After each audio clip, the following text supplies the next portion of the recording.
I also make vanilla extract. You see what year I started these? So I just been, every now and then I think about it, I'll shake them and put them there.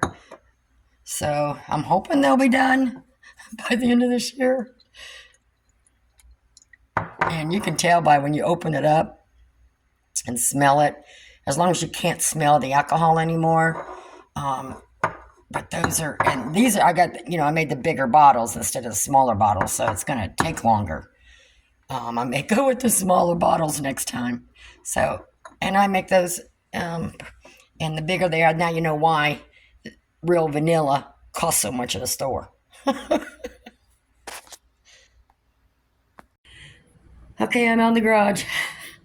So I need to get the chicks out of my bedroom that are in there, out here in the garage. So I got my linoleum down and I started putting some shavings in there. So I got to get that set up because the hatchery called me. My black Morans that I was going to get in March are coming this week in just like 3 days.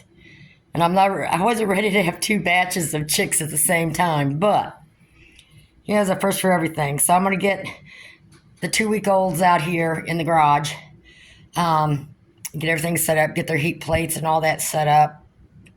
And then I'm going to clean the playpen that they're in, so I can get those ready for the new chicks. And by the time these ones get fully feathered, in about 3-4 weeks, they can go out to the Chicksville shed, and then the chicks behind them by 2 weeks. I mean, I'll figure something out. It's rotation. This is just the first time. I could have told them no, but I just said, yeah, whatever. Got to experience the good and the bad with everything, So I'm going to finish getting this set up, so I can get, and this is, these are one of these things where you take outside, and this is like the bottom, this top that I have as top, so that if you want chickens or small animals or something out on grass, but you don't want them to take off nowhere, and then they got little spikes that you could put in the ground to help hold it so it don't tip over. Well, I use them as brooders, so I tip them up the other way and use them as chick brooders. And as you could tell, these just fold up and you put them away when you're not using them, so you can take them anywhere. Set up your brooder anywhere. So I'm going to finish getting this set up. I just got a lot going on this weekend. Okay, I got the shavings in here. Now, one thing I will tell you, I got 2 of these. The other one I need to fix. You want to check and keep an eye on, because on the other one, not this one, some of the threads were coming loose a little bit from the chicks pecking at it. So you got to really watch that, because I picked one chick up. That's why I check them so often. Had a piece of thread in its mouth. I had to pull it out.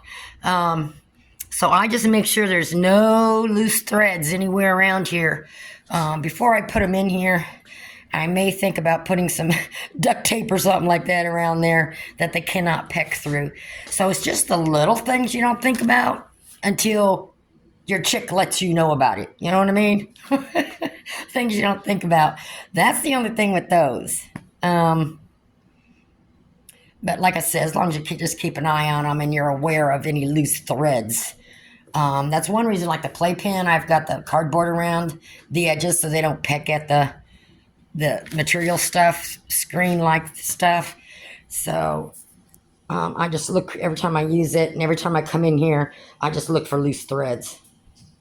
And then also for the lid, I just take a piece of chicken wire and fold up the edges there so I don't get cut, and just use that. So I got my other one down here on the floor that I'll put in once I get my other stuff set up in here. But that usually works. So, and they're not strong enough to fight their way out. So I'm going to get the rest of it going. Okay, I got their feeder and water washed out, and I upgraded to bigger size. I mean, it's a little early for that big a size, but it's not.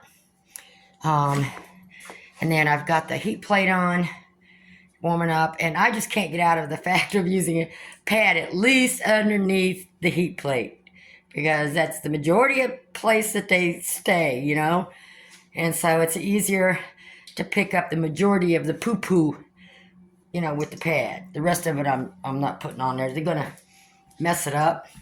And I clean this one out differently when they're in here. I'll push them to one side, get a dustpan and scoop this out, and get one side all fixed and fresh straw, wipe off the vinyl where I need to or whatever.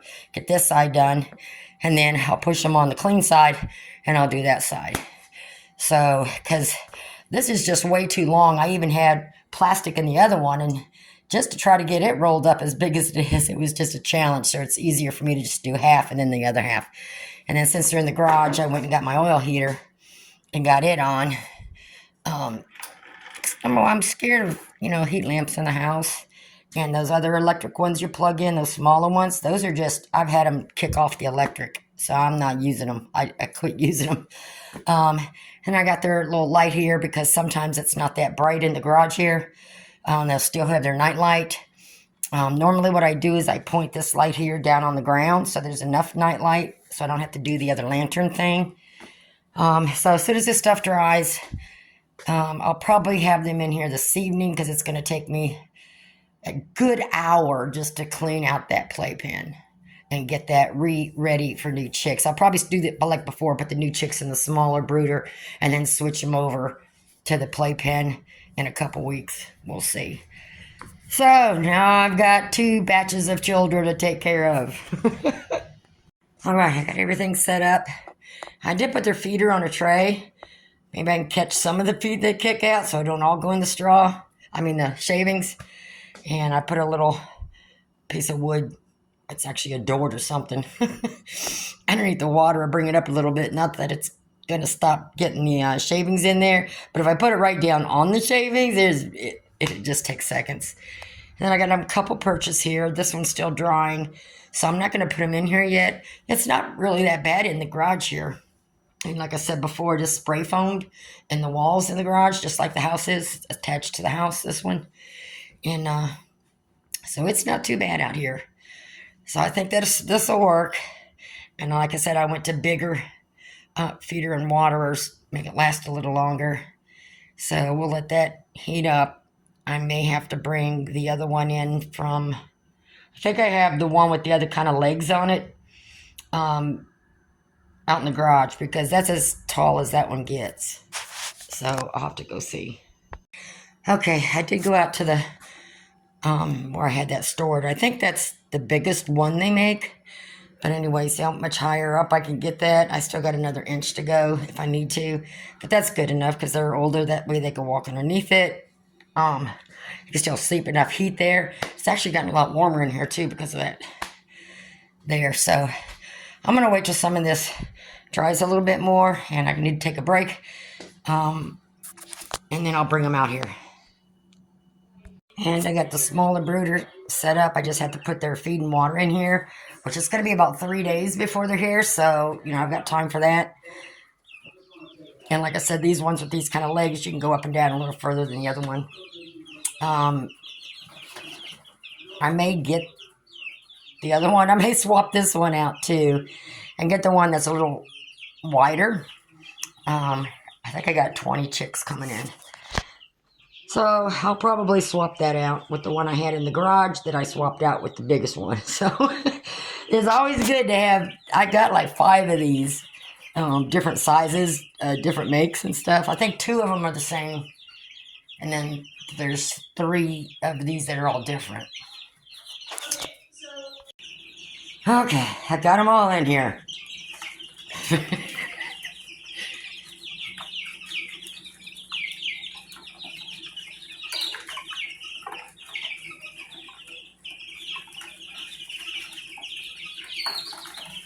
And these I'll be growing out to sell also.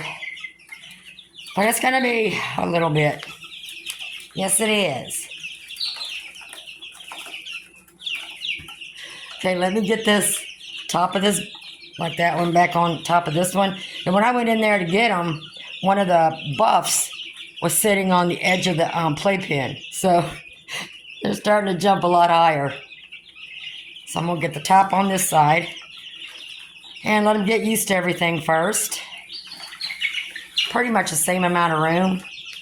They got a longer space here. And with that oil heater on, I don't think they need that one on. I might turn that one off and they just play underneath it. I might turn it off for a while just to see how they act. you know, because they'll tell you by their actions, you know, if they're not warm enough or whatever. So, and they're, like I said, they're in the garage. How much this thing's going? It's warm in here. Yeah, it is. You got enough feathers for here in the garage. So let me unplug that, and if they start acting strange, then I'll plug it back in. Okay, I did unplug that, and I turned the little light on, so it was a little dark on that side. Because it's being winter, I got the windows covered. You know, in the summertime, as I do this, and they're out in the garage getting started or whatever, anytime I use space out here and it's nice outside, you know, through the summer, spring, whatever, got the windows open. All right, I'll check on you later. I think I'm going to take a break before I tackle that playpen. Yep. I got 3 days. I may clean it out tomorrow after work, or at least get started on it. It's cold and rainy out today, so I don't really feel like being out there much. So I think I'll wait till tomorrow for that. All right, let me get the lid on this. Okay, I got the lid on both sides, so good to go. I'll be back out here later and check on them. They're all hanging out on the perches. All right, you're good, you're good, you're good. I'll be out here later on. I'll see right there tells me, Mom, I don't need the heat plate on. I don't need it right now. I don't follow that schedule everybody posts. I go by how my chicks are and what they tell me. So they're on the perches. They're not trying to get underneath there by no heat because I do have the oil heater on there. It's basically for in here. But I mean, I'm fine sitting here with just my light shirt on. So, I mean, it's not like freezing cold in here. So I let them tell me what they want. Now, I know the first couple weeks, I leave it on 24/7, you know, and then depending on where I have them, if it's in my bedroom or out here, and then after a couple of weeks, I kind of go by what they tell me. You know, if it's real nice out, it gets hot out in the daytime, or at least nicer, I mean, still winter. I may turn it off through the daytime and only turn it on at night, so it just depends. I just kind of keep my eye on them and kind of watch them, see how they act. I mean, if they group up and huddle up and, you know, then they kind of tell me, Mom, turn it back on again. So you just got to watch them.